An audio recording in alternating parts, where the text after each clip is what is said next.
नेताजी मुलायम सिंह जी यादव को श्रद्धांजलि अर्पित करने के समय आज पूरा सदन शोकाकुल है। 5 दशक से अधिक की राजनीति, सक्रिय राजनीति में वो प्रदेश में रहे और मैं ये मानता हूं कि इस समय सदन में जितने भी माननीय सदस्य बैठे हुए हैं उनमें से अधिकांश के पास अनेक ऐसे संस्मरण होंगे, बहुत सी मधुर स्मृतियां होंगी और उन स्मृतियों में वो सदस्य इस समय खोए हुए होंगे, अपने प्रिय नेता को याद कर रहे होंगे। उनके किस सन में विधायक हुए इस विषय में कई माननीय दलीय नेताओं ने कहा है, मैं उस पर नहीं जाना चाहता हूं, लेकिन 10 बार विधानसभा का सदस्य निर्वाचित होना अपने में बहुत बड़ी उपलब्धि है। और नेताजी ने अपने कार्यकाल में सत्ता में रहते हुए, मुख्यमंत्री रहते हुए,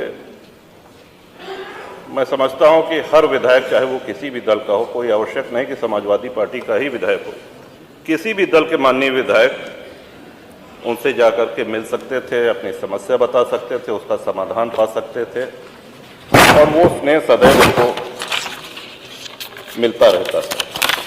जीवन नेताजी की जीवन शैली में कुछ बातों ने हमको बहुत प्रभावित किया। उनमें से एक है, हिंदी को उन्होंने सदैव बढ़ावा दिया। अंग्रेजी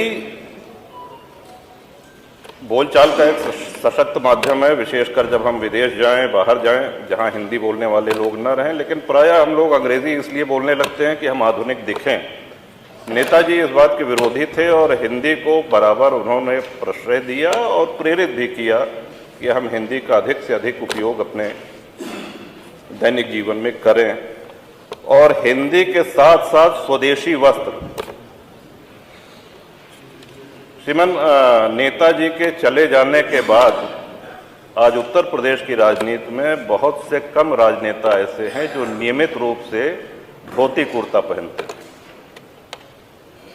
स्वदेशी वस्त्र को उन्होंने हमेशा प्रश्रय दिया।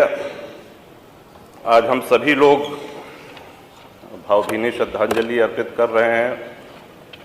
वो लौट के हमारे बीच में कभी नहीं आएंगे, लेकिन उनकी स्मृतियां, उनके आदर्श हम सभी लोगों को साहस और प्रेरणा देते रहेंगे।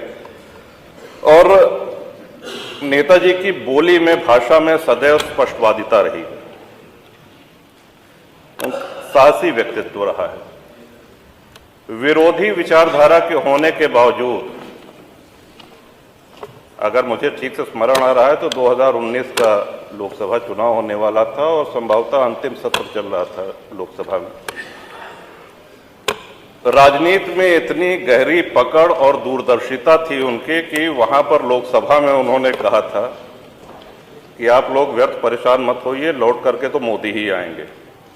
और इतना ही नहीं, उन्होंने आदरणीय मोदी जी को जा करके अग्रिम पहले से दोबारा प्रधानमंत्री बनने की बधाई भी दी।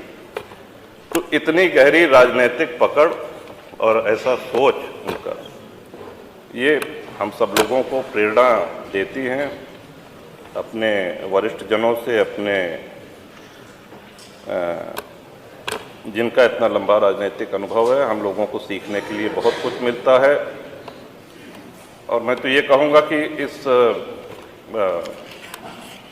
उनके एक तरह से श्रद्धांजलि जो हम लोग व्यक्त कर रहे हैं, बहुत से वरिष्ठ पत्रकार हैं, बहुत से वरिष्ठ अधिकारी हैं, उन सब की भी अपनी स्मृतियां हैं। इस विधानसभा के कर्मचारी, यहाँ के अधिकारी, उन सब की लंबी स्मृतियां हैं और उनके शोकाकुल परिवार को हमारी ओर से, हमारे दल की ओर से संवेदनाएं, श्रद्धा सुमन पहुँचाने की कृपा करें। मैं नेता सदन और सभी दलीय नेताओं के भावनाओं से अपने आप